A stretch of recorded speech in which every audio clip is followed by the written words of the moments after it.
Welcome to the Bold Encourager. I'm Rebecca. Thank you so much for joining me today. If you're new to my channel, please go ahead and hit that subscribe button. It doesn't cost you anything. It just allows for me to get my positive, encouraging messages out to everyone. So today, we are going to be talking about the 7 stages of grief. So let's get started.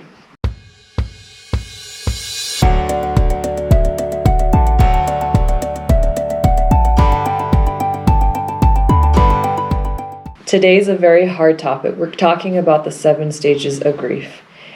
I wanted to talk about this because I know a lot of us experienced a lot of loss in 2020, and I think it's a great topic to go over. I know it's not an easy topic, but it's definitely essential in helping you get through any kind of grief that you experienced in your life or in the past year.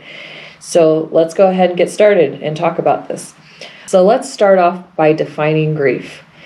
It's a mental suffering or distress that is caused by loss or affliction, sorrow, or painful regret.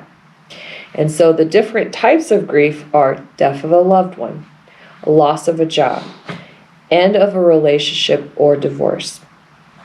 So anytime you've gone through these kind of losses, any incredible losses, you're going to go through these 7 stages of grief. I know you've heard of the 5 stages of grief, but I think that the 7 stages is even more accurate because I felt like when I went through my stages of grief, and I've had a lot of loss in my life, so I can completely have compassion for you, my friend. I feel like the 7 stages is really accurate. So let's go ahead and go to the first stage, shock and denial. Shock is that emotional response that you get because you're trying to protect yourself. And it's a normal response. So that is what you're going to experience. And you're going to be in denial about the reality of the loss because it's so shocking. And it's going to make you feel like it's not real. So some of the physical symptoms you might feel is nausea, difficulty sleeping, decreased appetite, and being emotionally numb. So the emotions you might find is that you might be crying a lot. You might also have a lot of sadness going on. You're very confused. You feel uncomfortable. So this is the first stage. This is the very, very first stage, and this is what you're going to feel. And people that have been through loss understand that this is definitely something you go through. And I want you to understand these stages so you know that there's hope and there's a light at the end of the tunnel, and that you can get through your grief in a healthy way. The second stage is pain and guilt. Now the shock is starting to wear off. Now you're starting to realize this is real. And then the pain is starting to come in. Your heart is broken. You feel lost. You feel a lot going on. But I want to say something to you very point and blank. Do not turn to alcohol and drugs. Numbing the pain is not going to help you heal. It's just going to make it longer. And it's going to make it the process longer for you because you are basically just taking, you're basically just taking out of the equation part of the step to get past the grief. So I want you to understand something. It's not easy feeling the pain, but it's almost necessary to get healing from the grief. And so it's totally normal to feel that, and I understand you don't want to feel the pain, but you have to, and it's essential, and I highly recommend during these stages that you do look into counseling or life coaching. Another thing that you're going to find is guilt is going to be another normal response to this. You're going to probably feel guilty that you could have done something, even though that's not the case. And I don't want it to turn into shame, something I talked about last week. So I want you to understand something. There are things in your life that will happen that you cannot control. Yeah, in some breakups and relationships ending, there might have been some action that you took that would have made that happen, that situation happen. But understand this, just let it be a response of guilt, not shame. And if you did something wrong in the situation with an end of a relationship. But I don't want you to stay there. So what also you're going to understand is you're going to feel some sadness, more sadness, desperation, and you may even feel betrayed. So that's the second stage. That is not an easy stage. Now we're going to go to the third stage, which is even a harder stage. You're going to feel anger and you might start to bargain.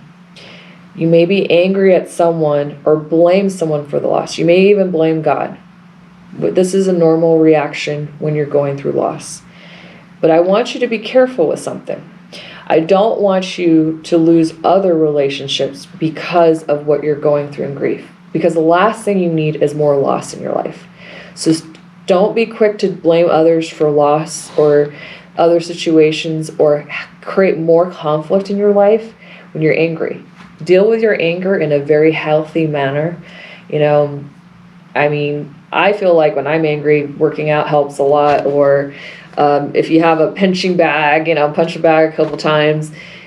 Take it out in a healthy manner. And don't take it out on people that are in your life that you need in your life, because you do not want to lose more people from your life. And then you might try to bargain with God. This is another response with the bargaining, to have a different outcome. Lord, if I do this, I promise I'll be better at this so I can have this situation back to normal. That might have been happening in 2020. We might have been bargaining with God, hey, if you could change it back to what it was before, God, I'll be a better person. This is a natural response. But just understand that these situations do happen. Life happens, but it's not something you can just go and change. We don't have the power to do that, So we have to understand the anger, and the bargaining is kind of a response that we're going to have, but also understand that we have to deal with it in a very healthy way. And the emotions that you're going to see is anger, resentment, bargaining, stubbornness. And I want you to understand this is all part of the process. So you're going to go through it, but if you get the help you need, you're going to be fine. And let's go to the fourth stage. This stage is depression, reflection, and loneliness. And in this stage, encouragement is very not wanted. You're feeling a certain way and you just don't want to hear it from other people. The reality is setting in. You realize that you're feeling a little empty and despair. And those emotions are going to be depression, heavy, crushed, and frustrated. Normal response. Completely normal response. But don't stay there. Because then when you get to stage 5, hey, there's where the light comes, right? The upward turn. You start feeling the depression starting to lessen.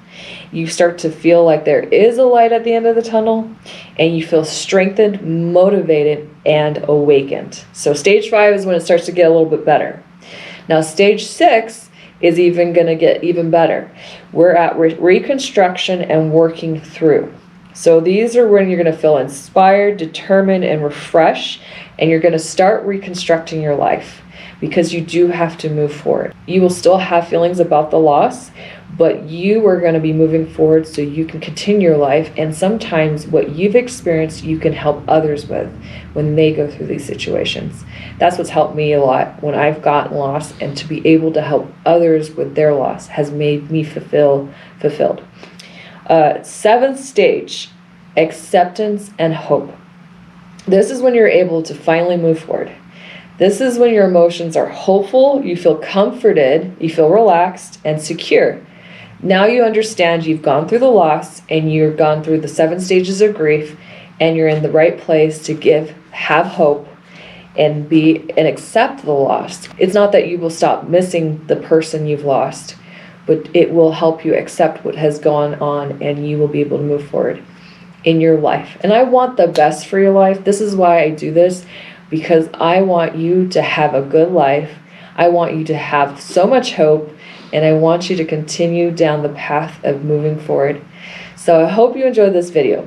Please don't forget to like, share, comment, and subscribe. I really appreciate your support. If you haven't followed me on social media, please follow me on social media. The links will be down below.